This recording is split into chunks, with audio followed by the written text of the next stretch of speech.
buenas tardes a todos. ¿Qué tal? ¿Cómo están? En lo que algunos han dado en llamar el nuevo desorden mundial, la cotización de los derechos humanos tiende a ir a la baja. Pero ante el riesgo de perder unos derechos adquiridos con sangre, sudor y lágrimas, muchos intelectuales y también artistas siguen arriesgando su libertad, incluso su vida, en su defensa.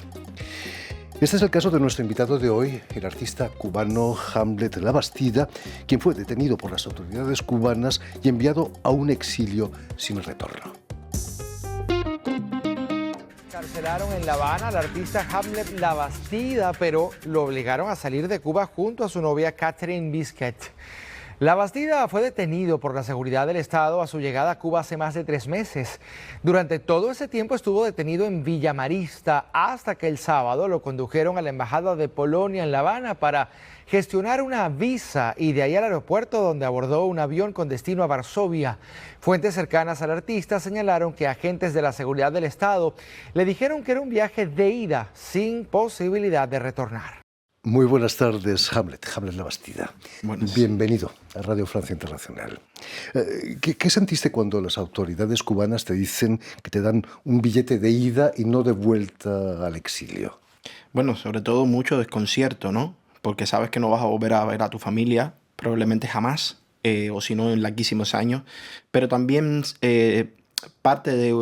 uno se siente parte de un proceso histórico que ha ocurrido en Cuba en estos últimos 66, 67 años, que es muchas familias le pasó lo mismo, estuvieron llevadas a esas mismas circunstancias, ¿no?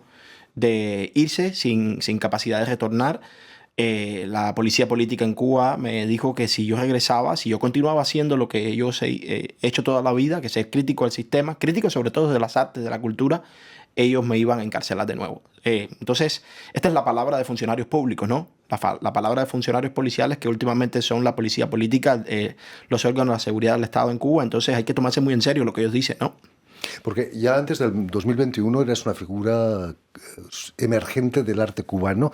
Imagino que no era fácil, ¿no?, elaborar una obra crítica desde dentro. Sí, sufres censura, es lo primero que sucede. Eres apartado, sobre todo de las autoridades culturales cubanas, y no tienes la posibilidad de exhibir en espacios públicos cubanos, escasamente. Entonces, lo que hacía era exhibir en casas de amigos, nos armábamos ese mundo medio underground, medio clandestino, y eran las únicas posibilidades, pero de la vida pública no participas de ninguna manera, y eso también te hace pasar mucho trabajo desde el punto de vista financiero, ¿no? Entonces, realmente era bastante complicado, y ya desde alrededor de 2002-2003, que yo me gradué de la Academia Nacional de Bellas Artes en San Alejandro, que tengo una perspectiva creativa más relacionada con la realidad, con la contemporaneidad, empiezo a hacer un examen crítico sobre cuestiones como historia, como intelectualidad, como cultura y como política, ¿no? Cosas que son sencillamente aspectos de la vida en Cuba que son solamente tomados por el gobierno. El gobierno es el que orienta y dice qué se debe hacer en torno a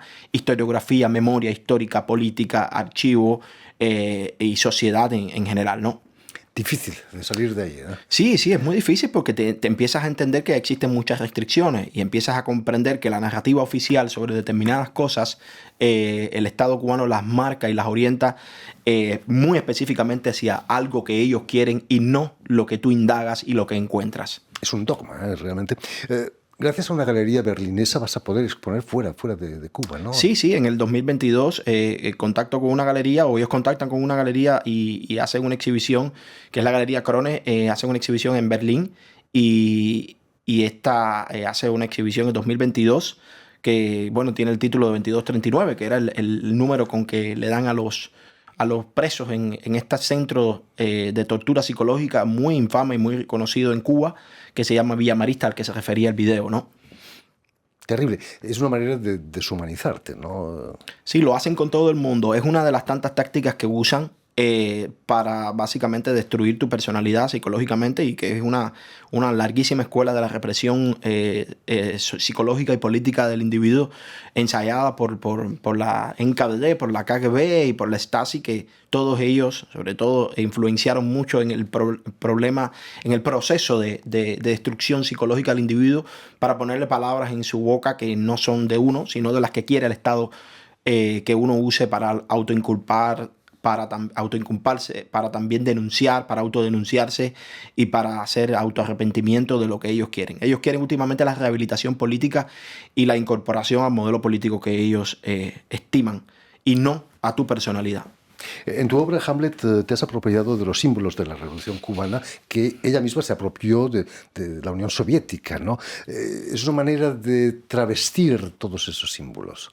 Sí, realmente la iconografía y la visualidad usada en Cuba viene de otros lugares, pero también viene no solamente de la Unión Soviética, sino también un imaginario estético, también viene muy de cuestiones estéticas norteamericanas. La Revolución Cubana se forjó mucho con el imaginario norteamericano, inclusive las ametralladoras, los jeeps, los cañones, todo lo que ellos usaban, que hoy lo vemos como imágenes iconográficas de la Revolución Cubana, están recicladas de eso, ¿no? Y hay un reciclaje muy interesante en todo lo que es la visualidad, inclusive la visualidad turística que hay en Cuba, ¿no? El Capitolio de La Habana, que es un símbolo de la República, los autos americanos, en Cuba le decimos almendrones, son sencillamente automóviles norteamericanos y que crean toda una nostalgia de un momento donde no existía el momento de revolución, esa palabra, ¿no? Y nada, que se va creando un imaginario turístico por un lugar, pero que no les pertenece. Y creo que eso es algo típico también del Caribe y de la América nuestra, incorporar cuestiones que vienen de afuera.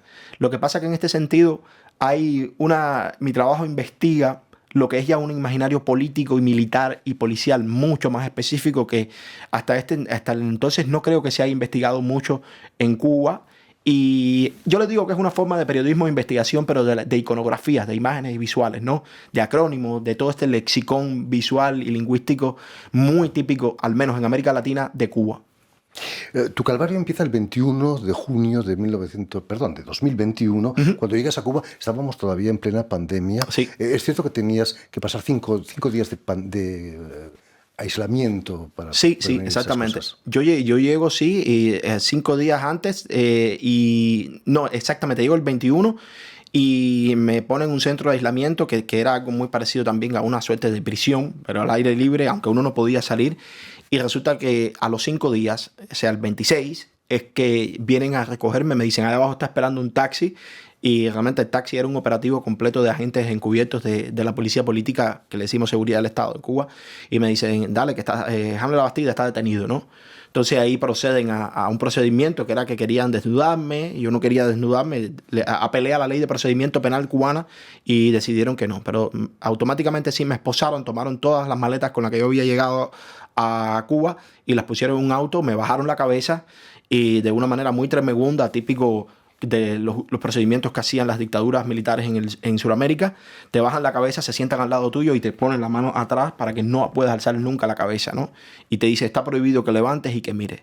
Entonces me llevan a un centro de inmigración, ahí estoy básicamente desde las 9 de la noche, desde las 9 del día hasta las 10, 11 de la noche, y ahí después me trasladan ya a la prisión de máxima seguridad, centro de investigación, centro de tortura. Nadie sabe ni cómo decirle a ese universo paralelo o paranormal que se llama Villa Marista, el centro de instrucción, que ahí nada más que van a parar periodistas, artistas, intelectuales, turistas inclusive, pero no es una prisión de carácter de crímenes comunes, es una prisión de crímenes políticos, ¿no?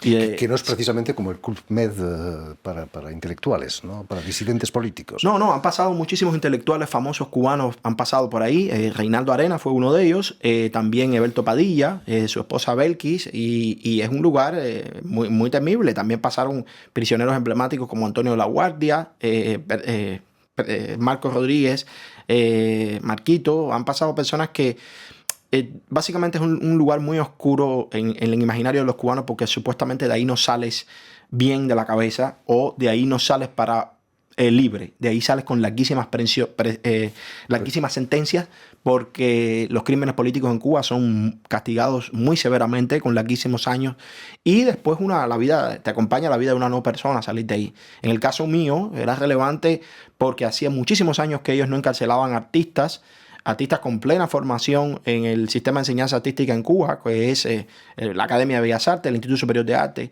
Estamos hablando de instituciones inclusive creadas por el sistema cubano, el Instituto Superior de Arte, y la gente se quedaron un poco atónita. Por eso hubo una campaña sobre la liberación, se denunció suficiente sobre la situación mía y porque también pensaban que uno de ahí puede salir bastante desequilibrado o con una larguísima sentencia. Nunca me lo esperé, nunca fue la intención mía salir directamente hacia el exterior, y eso fue algo que fue voluntad de los servicios secretos de inteligencia cubanos y del país, y fue lo que me propusieron el trato. Yo realmente no sabía hacia dónde iba, yo no sabía si eso era parte del propio sistema de tortura y de engaños que ellos tenían, pero bueno, eso fue lo que ocurrió. Y la liberación fue de mucho después, ¿no? Es cierto que no te dejaban ni leer libros. No. En un inicio no. Al final me dejaron entrar algunos libros, algo así, pero yo realmente ya había perdido completamente las ganas de leer y de hacer algo. Pero durante todo el inicio, los primeros meses, los más duros, ellos no me prohibían tener todo, me prohibían tener una hoja, un lápiz. Y yo les pregunté que por qué hacían eso cuando otros prisioneros sí lo podían tener, y dicen que yo estaba ahí para recordar lo que ellos querían y no lo que yo quería que pensar, ¿no? Terrible. Tras tu exposición en Berlín has participado en diversas exposiciones colectivas dentro de un proyecto del Instituto Artivismo Hannah Arendt, de Tania Bruguera, lo lleva. ¿Te consideras como un activista? Activista como el arte como arma. Bueno, esa definición también cabría porque hay muchísimos artistas, inclusive hoy en día en Cuba, que están teniendo una reivindicación de derechos civiles en sus propuestas. Yo creo que también no necesariamente hay que ser artista para ser activista. También una persona que tenga una intuición, que tenga una obra que no tenga que ver con lo político o con lo social, que, digamos, pinte paisajes, haga abstracciones, pero que tenga una conciencia cívica activa, pienso que también se le podría caber esa definición. Yo no nací creyendo que tengo esa definición, pero yo sí creo que soy activo y proactivo con la relación de denuncia sobre la situación de derechos humanos y civiles en Cuba. Y lo más interesante de todo es que es algo que ha ido progresivamente avanzando en mi trabajo y en mi conciencia, pero también en muchos artistas, que eso es una de las cosas que más me gusta, muchos artistas en Cuba, que ya uno no se siente tan solo como cuando yo empecé un poco a indagar sobre esto por allá por el 2003 o 2004, sino de que ahora hay una generación muy expuesta a esto y muchos sufriendo prisión. Ahora mismo tenemos el caso de Luis Manuel Otero Alcántara, que todavía está en prisión política en Cuba, en la prisión de Guanajay, de Michael Castillo, Michael Osorbo, y es bueno traerlo siempre porque son compañeros, amigos de trabajo y de la vida, y que están ahora mismo en esa situación en Cuba. Tras la muerte de Fidel Castro parecía que hubiera un aire de esperanza, ¿no? Y ha sido todo lo contrario, finalmente. Sí, muchos temían de que hubiese una suerte de apertura económica y que eso pudiese beneficiar al gobierno, y que por otro lado el gobierno sencillamente estuviese mintiendo a los ojos de la luz pública cuando sucedió lo de el acercamiento de la administración Obama a Cuba. Muchas personas debatían sobre si esto iba a ser solamente maquillaje y si detrás de todo esto se escondía la mano negra del militarismo y de la represión política. Y sí, al parecer en este debate tuvieron razón los que decían esto, ¿no? Yo era uno de aquellos que pensaba que no iba a funcionar mucho y que iba a ser un poco instrumentalizada todo el acercamiento de Obama hacia Cuba. Lamentablemente eso ocurrió por parte del gobierno cubano, hay que ser justo, pero también por parte de la administración Trump, que en su primer instante también decidió empezar a cortar y a poner muchas más restricciones al régimen cubano. Pero siempre hay que enfatizar de que yo lo viví dentro de Cuba, lo vi, y fue a partir sobre todo de el desaceleramiento que hizo el propio régimen cubano hacia las reformas que deberían haberse notado y que hoy en día tienen al gobierno y al país y a la nación en general en una situación calamitosa, ¿no? Económicamente. Pero volvamos a la exposición que inauguras el 5 de septiembre, este viernes, en el espacio Brownstone, aquí en París.